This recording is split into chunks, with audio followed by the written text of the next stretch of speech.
한 사람을 소개하며 말씀을 시작하려고 합니다. 1893년 박성춘이라고 하는 백정이 있었습니다. 백정은 그 당시엔 사람 취급받지 못했습니다. 호적도 없고 이름도 없고 게다가 길을 걸을 때는 허리를 숙여야 했습니다. 갓도 물론 쓸 수 없었죠. 어느 날 백정 박성춘이 그 당시에 연병, 우리 그쪽으로 말하면 지금의 병명으로 말하면 장티푸스에 걸렸습니다. 장티푸스에 걸려서 사경을 헤매게 되었는데 마을 사람들은 백정놈 하나 죽는가 보다 하면서 손도 대지 않았습니다. 그리고 거적대기에 말아서 버리려고 했던 동네 의원조차도 천한 몸에 손을 댈 수가 없다라고 생각하면서 진료를 거부했습니다. 그가 죽어가던 어느 날 밤 갑자기 낡은 초가집 문이 열리고 한 외국인이 들어왔습니다. 그 외국인은 고종 황제의 그 당시 고종 황제의 주치의였던 올리버 에비슨이었습니다. 왕의 몸을 만지던 그 귀한 손이 백정의 천한 몸에 피고름을 다 드러내고 또 똥오줌을 다 받아내고 그리고 멸치씩 그 옆에 있었습니다. 왜 하필 그였는지 찾아봐도 기록은 없습니다. 그런데 감격한 박성춘은 이 무어 선교사의 부탁으로 온 고종의 주치의 올리버 에비슨이 온 것에 대해서 그리고 나은 다음에 나중에 이렇게 관민 공동회라고 하는 곳에서 연단에 올라가서 이렇게 외칩니다. 나 같은 짐승도 사람 대접을 받았습니다. 우리 모두 귀한 사람입니다. 이것이 기록된 조선 최초의 백정의 연설입니다. 그리고 기적은 여기서 끝나지 않습니다. 이 백정 박성춘에게 아들이 있었는데 아들의 이름을 봉출이라고 하고 이 박봉출은 의료 선교사인 이 에비슨의 손에 맡겨줘서 그는 사람답게 살겠다고 그렇게 아들에게 에비슨에게 맡깁니다. 그 아들이 바로 훗날 이름을 개명하고 박서양이 됩니다. 이게 무슨 소리인지 잘 모르시는데요. 저기 세브란스 병원 가면 우리나라 조선 최초의 서양 의사 박서영이라는 사람이 나옵니다. 세브란스 의학교 1회 졸업생이자 역사상 최초 면허 의사가 되어 자신의 아버지처럼 병든 사람을 구했습니다. 세브란스 병원 건립 이념인 요한복음 8장 32절 말씀, 진리를 알지니 진리가 너희를 자유롭게 하리라, 자유케 하리라가 실현된 것입니다. 그렇습니다. 진리를 알지니 진리가 너희를 자유케 하리라. 여러 대학에 붙어있는 건학 이념이기도 합니다. 오늘 우리가 읽은 본문의 말씀에 원어적인 의미를 살리면 진리를 알지니 진리가 너희를 자유케 하리라 라는 말은 사실 우리식의 말로 편하게 해석을 해놓아서 그렇지 원어적으로 살리면 이렇게 한 글자를 덧붙여서 해석할 수 있습니다. 그 진리를 알지니 그 진리가 너희를 자유롭게 하리라. 그렇습니다. 그 진리입니다. 여기서 진리라는 말은 우리가 알고 있는 철학적인 개념이나 추상적인 개념이 아니라 유일하신 진리를 말합니다. 인격이죠. 그것은 바로 예수님 자신을 가리킵니다. 요한복음 8장 32절에 나와 있는 말씀 이어서 나와 있는 36절에는 이렇게 나옵니다. 같이 한번 읽어볼까요? 시작. 그러므로 아들이 너희를 자유롭게 하면 너희가 참으로 자유로우리라. 그렇습니다. 자유롭게 하는 자를 아들이라고 다시 말씀을 해주셨습니다. 그래서 이 말씀은 진리 추구, 진리를 알지니 진리가 너희를 자유케 하리라 라는 말은 진리를 넘어서 복음의 내용입니다. 하나님의 아들 예수 그리스도를 알지니 그분이 죽으심으로 인생들을 죄악에서 해방시켜 주시기에 자유케 된다라는 뜻입니다. 그렇습니다. 이 자유는 신자를 굴복시키는 죄의 영향으로부터의 자유입니다. 칼빈은 기독교 강요에서 신자의 자유를 세 종류로 이야기했습니다. 첫 번째, 율법으로부터의 자유. 너를 정죄하고 악하다고 하며 거기서부터의 자유. 율법을 지켜야 구원받는다는 것에 대한 자유. 예수 그리스도께서 그 율법을 이루셨으니까요. 두 번째는 우리를 유혹해 하는 마귀로부터의 자유, 사탄으로부터의 자유입니다. 사탄이 아무리 우리를 유혹하고 한다고 해도 그래, 나는 사탄이 유혹하면 넘어질 수밖에 없어, 넘어갈 수밖에 없어가 아니라 예수 그리스도께서 승리케 하셨으니 예수 그리스도를 의지하고 이겨낼 수 있는 자유입니다. 세 번째가 바로 오늘 우리가 말씀에서 읽을 수 있는 죄로부터의 자유입니다.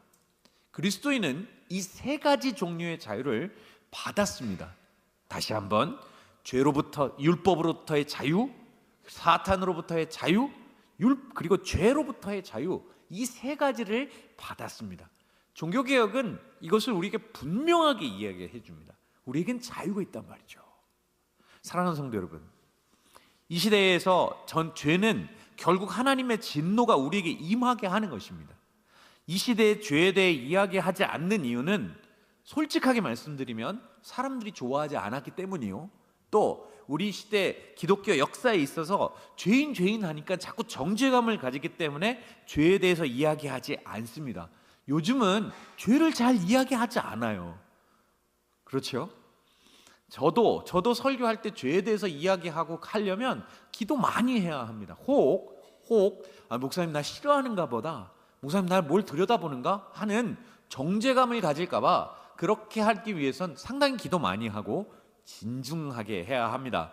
그렇지만 한 가지 아쉬운 것은, 안타까운 것은 이 시대는 죄를 잘 이야기하지 않는다는 것입니다. 자기 개발을 이야기하고 자기 효능감을 이야기하고 회복을 이야기하며 위로를 말씀하지만 죄에 대해서는 잘 이야기하지 않으려고 합니다. 하지만 아픈 이가 의사 앞에 갔는데 괜찮습니다, 별거 없을 거예요 라고 그렇게 말하면 듣기에는 좋지만 실상 그래도 계속 아프면 우리는 그런 의사를 좋은 의사라고 하지 않습니다. 마찬가지입니다. 목사를 통해서 제가 늘 괜찮습니다, 좋아질 거예요, 여러분 잘하고 계세요 라고만 말을 한다면 그러면 저는 좋은 목사는 아닐 겁니다. 그냥 좋은 사람은 될 수 있겠지만 좋은 목사는 아닐 것입니다. 제대로 이야기해 주어야 합니다. 지금 당신이 가는 길이 제대로 가는 길이 아닙니다. 분명히 하나님께서 우리에게 자유를 주셨는데 율법에 치우쳐서 율법에 치우쳐서 이걸 지켜야만 내가 구원받는다 생각한다면, 또 내가 분명히 사탄으로부터 해방되어서 자유를 얻었는데 그런데 나는 항상 사탄이 유혹하면 난 넘어갈 수밖에 없어요, 그러면서 주변에 있는 사람을 사탄시한다면, 그리고 내가 죄로부터 분명히 정죄하지 않고 자유함을 얻었는데 나는 날마다 죄인입니다 라고 하며 정죄감이 휩싸여서 살아간다면, 이것은 제가 이야기하지 않으면 이건 문제가 심각한 것입니다. 죄로 인한 영향인 죄책으로부터 하나님의 진노가 결국 우리에게 임하는 것이라고 분명히 제가 이야기하면서도 자유를 이야기하는 것입니다. 사도 바울을 통해서 우리 주님은 로마서 3장 23절에 분명하게 말씀합니다. 같이 한번 읽어볼까요? 시작.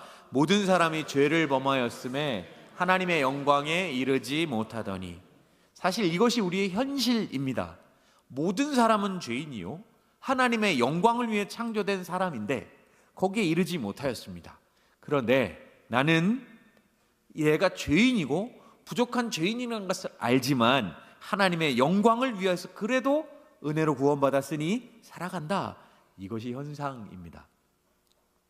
그러면 죄가 대신 약속하는 거짓된 대체물로 위로를 받을 수도 있는 것입니다. 우린 그렇게 살아가죠. 빌립보서 3장 19절은 분명하게 말씀합니다. 그들의 마침은 멸망이요 그들의 씨는 배요 그 영광 그들의 부끄러움에 있고 땅의 일을 생각하는 자라. 죄로 인해서 우리는 하나님이 아닌 다른 대체물을 찾기 시작합니다. 이게 웃겨요. 정죄감이 있는 인들이 결국 다른 쪽으로 이렇게 대체물을 찾죠. 그리고 거기에 만족합니다. 마치 언제 그랬냐는 것처럼 말이죠. 그래서 세상의 것들을 사실은 미워하는 법을 배워야 합니다. 어느 젊은 목사님께서 은퇴하신 노 목사님이 너무 부러운 게 하나 있어서 찾아갔습니다. 목사님, 제가 궁금한 게 있습니다. 저한테 꼭 알려주셔야 됩니다. 어떻게 해야 간음하지 말라는 제 7계명을 어기지 않고 살 수 있겠습니까? 나이 많으신 목사님께서 이렇게 대답하십니다. 나도 어려워. 인생에 이런 모습이 다 있습니다. 저는 정죄하고자 하는 것이 아니라 우리 모두가 그런 성향을 가지고 있음을 인정하고 하나님께 고백하라는 것입니다. 진리를 알지니 그 진리가 너희를 자유케 하리라. 그러면 진리를 이렇게 알아간다면 우리는 어떻게 해야 자유하게 될까요? 사실 세상의 만족은 치명적인 성격이 있습니다.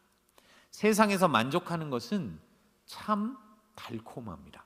사람들로부터 인정받고 많은 사람들보다 우월하다고 느끼게 되면 그 맛을 떨쳐버리기가 굉장히 어렵습니다. 다른 사람을 비난하고 비판하면서 그 속에 미움의 싹을 틔우고 자라게 두는 과정은 사실 대단히 은밀하게 일어납니다. 게다가 나만 그런 것이 아니기에 다 그렇게 살아라고 하면서 평범하다고 생각을 하기도 합니다. 그래서 많은 종교가 금욕주의를 선택합니다. 욕구와 욕망을 억누르고 정죄하죠. 어느 정도는 될 것 같습니다. 인간의 의지에 따라서 죄를 이기고 지는 것이 결정되는 것처럼 보입니다. 이런 이들이 예수님 시대에도 있었습니다. 그들을 우리는 율법주의자, 바리새인이라고 부르지요. 하지만 우리의 악한 욕망을 죽이는 방법은 그런 금욕주의 또는 율법주의자처럼 사는 것이 아니라 하나님의 말씀, 그거밖에는 없습니다. 골로새서 3장 5절에서 6절에 보면 우리의 삶을 이렇게 분명하게 이야기하죠. 같이 읽을까요? 시작. 그러므로 땅에 있는 지체를 죽이라. 곧 음란과 부정과 사욕과 악한 정욕과 탐심이니 탐심은 우상 숭배니라. 이것들로 말미암아 하나님의 진노가 임하느니라. 사랑하는 성도 여러분, 우리가 진정으로 자유케 되는 길은 하나님의 말씀을 믿고 의지하는 것 외에는 없습니다. 이게 진정한 자유의 길입니다. 그 진리를 알지니 그 진리가 너희를 자유케 하리라. 하나님의 말씀을 믿고 의지하는 것은 모든 것을 하나님께 맡기는 것입니다. 하나님의 손에 모든 것을 의탁해야 합니다. 그래야 하나님 만날 수 있습니다. 인생 걸음을 걸으면 걸을수록 보이는 수가 많아집니다. 이 길이다, 저 길이다, 이 길이 지름길이다, 이 길이 질러가는 길이다 라고 생각하면서 그래서 나이가 들수록 자녀들에게 잔소리를 하기도 합니다. 왜요? 보이는 게 많은 거예요. 많습니다. 하지만 하나님의 백성에게 가장 중요한 것은 하나님을 만나는 것입니다. 이거 외에는 없습니다. 이제 저희 큰아들이 군대를 갑니다. 아시겠지만 저는 군대 아는 사람 진짜 많습니다. 장군도 알고 목사님들, 법사님, 신부님, 간부들 정말 많이 압니다. 그런데 알아도 그냥 아는 게 아니라 함께 시간을 보내고 동고동락을 하면서 알았습니다. 제가 전화 한 통 하면 목사님 웬일이세요? 뭘 도와드릴까요? 집사님 이것 좀 도와주세요. 누구 장군님 이것 좀 도와주세요. 하면 귀를 기울일 겁니다. 그들에게 밤을 같이 보내면서 상담을 하기도 했고 같이 제 방에서 같이 울며 불며 이야기하기도 했습니다. 그런데 그제 아들에게 이야기했습니다. 아들, 아빠가 미안한 이야기를 해야겠다. 아빠는 군대 아는 사람 정말 많다. 장군도 알고 목사님 간부들도 많이 알아. 그런데 너 군대 간다고 이야기하지 않으려고 한다. 왜냐하면 아빠도 군대 갈 때 그랬기 때문이다. 아빠는 군대 가서 정말 하나님 깊이 만났다. 너도 그랬으면 좋겠다. 아빠는 그 하나님께서 아빠를 만나주신 것처럼 너를 만나주실 것이라고 확신한다 라고 이야기했습니다. 여러분, 저는 이 이야기를 하면서 제 아들에게 상당히 미안했습니다. 아버지로서 해준 게 아무것도 없거든요. 학원도 안 보냈어요. 사실은 이곳저곳 초등학교 3개 나오고 유치원 4개 나오고 중학교 2개 나오고 고등학교는 하나 나오게 해주겠다 해서 고등학교 하나 나왔습니다. 이게 얼마나 우픈 일입니까? 그래서 먼저 군대 갑니다. 그렇지만 저는 하나 확신하는 것이 있습니다. 하나님께서 저도 군대 갈 때 아무도 아는 사람 없었습니다. 군대 갈 때 법사님, 신부님, 목사님들 옆에서 막 프랭카드 들고 박수 쳐주고 들어갔다고 뭐 환호하고, 저는 아는 사람 아무도 없었습니다. 그런데 거기서 저는 하나님 더 깊이 만났습니다. 하나님께서 역사하시는 것을 봤고 하나님께서 예비하시는 것을 알았습니다. 요즘 금수저, 출발선이 다른 이들이 많이 있습니다. 저는 이것이 자본주의 사회에 사는 이들에게는 필연적인 것이라고 생각합니다. 현대판 음서제라고 하는 이들도 있죠.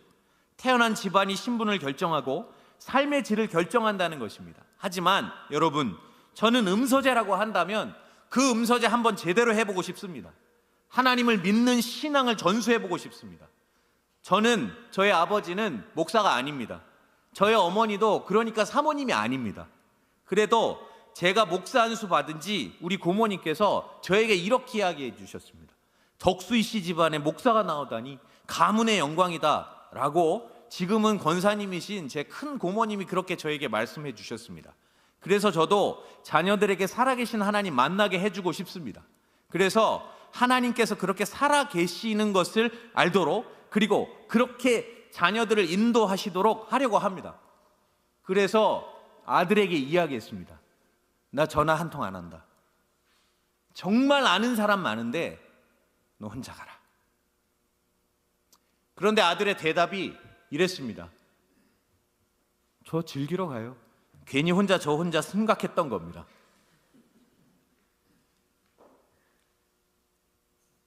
아마 그러겠죠. 사랑하는 성도 여러분, 우리 교회가 무엇을 물려주고자 합니까? 여러분, 무엇을 물려주시고 싶으십니까? 하나님이잖아요. 살아계신 하나님. 진리를 알지니 그 진리가 너희를 자유케 하리라고 말씀하시는 예수님을 만나게 해주고 싶습니다. 저는 우리 교회가 그렇게 됐으면 좋겠습니다. 우리 교회 모든 성도들이 나에게는 없다, 정말 아무것도 없다, 그렇지만 나 하나님 만난 것처럼 너도 하나님 만나라, 그렇게 말씀하고 유산으로 물려지고 싶습니다. 한다면 제대로 해보자고요.